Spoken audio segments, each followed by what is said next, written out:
રાજકોટ માર્કેટયાર્ડની ચૂંટણીમાં ઇફકોની જેમ આ વખતે ફરી એકવાર ભાજપના જ બે દિગ્ગજ મંત્રીઓના જૂથ આમને સામને આવશે. 5 જુલાઈના રોજ આ રાજકોટ માર્કેટયાર્ડની ચૂંટણી યોજાશે અને આ ચૂંટણીમાં ફરી એકવાર બે દિગ્ગજ મંત્રીઓના જૂથ આમને સામને આવશે. ત્યારે કયા બે દિગ્ગજ મંત્રીઓના જૂથ આમને સામને આવશે આ ચૂંટણીમાં, જોઈએ આ અહેવાલમાં. નમસ્કાર, હું મયુર મેવાડા, આપ જોઈ રહ્યા છો નિર્ભય ન્યૂઝ.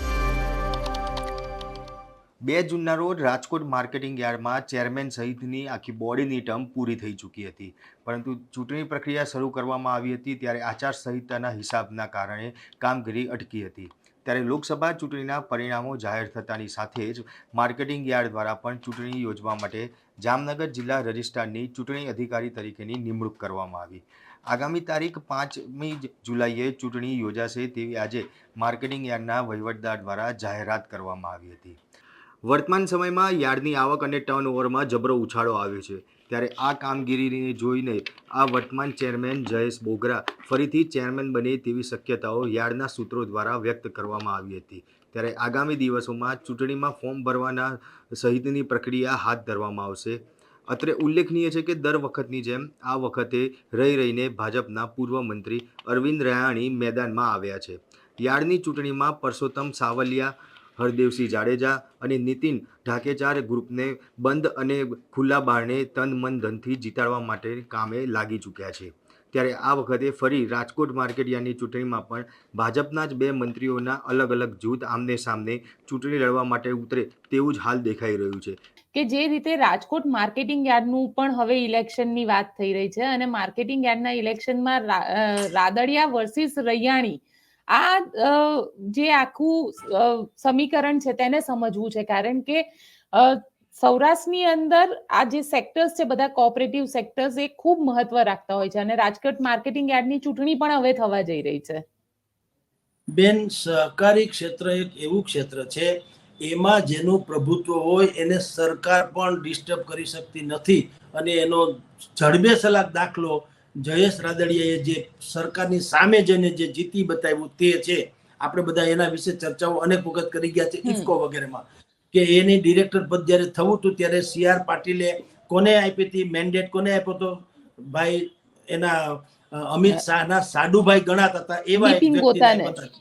હા, હવે ઈ ગોતાને આપ્યો ને આપણે બધું જાણીએ છીએ. જો મેન્ડેટ, કારણ કે આમ તો મેન્ડેટ પ્રથા સહકારી ક્ષેત્રમાં હોતી નથી, કારણ કે સહકારી ક્ષેત્રથી કોઈ પક્ષના બેનર કે સિમ્બોલ ઉપર લડાતી નથી હોતી. હાલાકી હોય છે ભાજપ કોંગ્રેસ, પણ સિમ્બોલથી નહીં એમ, એટલે મેન્ડેટ ખપ ન લાગે. પણ હવે એણે એવી એક પ્રથા ઘુસાડવાની કોશિશ કરી હતી, પણ તેમ છતાં જયેશ રાદડિયા જીતી ગયા. એટલું જ નહીં, દિલીપ સંઘાણી અને ભાઈ મોહનભાઈ કુંડારિયા એ લોકો જ્યારે અહીંથી બધા અમદાવાદ ગયા, 2 બસ ભરીને આવ્યા હતા, દિલ્હી ગયા, ત્યારે એની સાથે દિલીપ સંઘાણી અને મોહન કુંડારિયા સંસદ સભ્ય હતા, એ પણ વાતે ગાતે જોડાણ હતા. ટૂંકમાં સહકારી ક્ષેત્રમાં જેનું પ્રભુત્વ છે એ સંગઠન, ભારતીય જનતા પાર્ટીનું સંગઠન હોય કે ભારતીય જનતા પાર્ટીની સરકાર હોય અથવા તો કોઈ પણ પક્ષની હોય, સહકારી ક્ષેત્રમાં જે રાજા અથવા તો દાદાગીરી કરી શકે, જે પ્રભુત્વ જમાવી શકે, એને સરકાર પણ ઝૂકે. વિઠ્ઠલભાઈ રાદડિયા શું હતા? સહકારી ક્ષેત્રના જ માંધાતા હતા. એટલે એ અપક્ષ હોય, ભાજપમાં હોય કે કોંગ્રેસમાં હોય, એ અચૂક પોતાની બેઠક જાળવી રાખતા હતા. એ ગમે રીતે તમે એને ટિકિટ આપો. એટલે અત્યારે જે રૈયાણી વર્સિસ જયેશ રાદડિયાનું તમે કહો છો, વિજેતા આફ્ટર જયેશ રાદડિયાના લોકો જ થશે, કારણ કે એની પાસે પૂરતું સંખ્યાબળ છે, બધી વાત છે. પણ બધા શું કરે છે, રૈયાણી હોય કે નીતિન ઢાકેચા હોય કે જે કોઈ એના રાઇવલ છે અત્યારે, એ લોકો પણ પોતાનું ખાલી એક વજન વધારવા, કે હું તમને નડું તો તમને લાગે ભવિષ્યમાં નડે એમ છે, ચાલો પેલા આ ભાઈને હાંચવી લો. તોફાની છોકરાને મોનિટર બનાવવાની જે પદ્ધતિ હોય છે એ પ્રમાણે આ બધું ચાલી રહ્યું છે. બાકી રૈયાણીનું કંઈ અત્યારે પાવલું આવે એમ નથી. સહકારી ક્ષેત્રમાં જયેશભાઈ રાદડિયા જે કહેશે એમ થવાનું છે.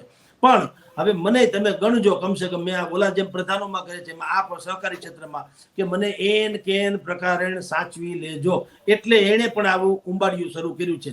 શિસ્ત નામની કોઈ ચીજ રહી નથી અહીંથી માંડીને પક્ષ સુધી.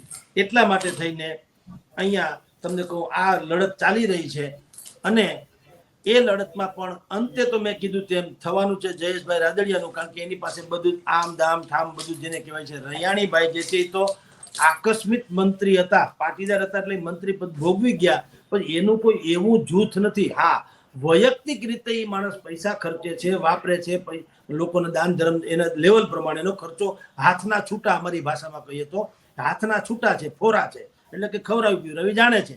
પણ જયેશ રાદડિયાની કે એની કમ્પેરમાં આવે નહીં. પણ આ બધું જ તમે જે કહો છો બેન, એ બધું જ એમ દર્શાવે છે કે સંગઠન સાવ તિત્તર બિત્તર થઈ ગયું છે. એટલે જે પહેલામાં પહેલી વાત, ભારતીય જનતા પાર્ટીએ હવે જો એનું બ્રાઇટ ફ્યુચર જોવું હોય, ઝાંખવું હોય ને અત્યારનો વર્તમાન ટકાવી રાખવું હોય, આ બે વર્તમાનને ટકાવી રાખવું અને ઉજ્જવળ ભવિષ્યની આકાંક્ષા કરવી, આ બે વાત જો એને કરવી હોય તો એને સૌથી પહેલા સૌથી ઝડપે સારામાં સારી રીતે સંગઠનની પહેલા આખી નવરચના કરવી પડશે અને પછી સરકારમાં પણ આવું ગોઠવવું પડશે. નહીતર અત્યારે તો જિસકી હાથ મેં લાઠી ઉસકી ભેંસ એના જેવું છે બેન. જેમાં એક તરફ જયેશ રાદડિયા જૂથ અને બીજી તરફ અરવિંદ રૈયાણી ગ્રુપના જે ઉમેદવારો છે કે જે ચેરમેન તરીકે અત્યારે લડવા માટે મેદાને ઉતરે છે, આ બંને ભાજપના નેતાઓના ગ્રુપ આ રાજકોટ માર્કેટયાર્ડની ચૂંટણીમાં આમને સામને આવશે.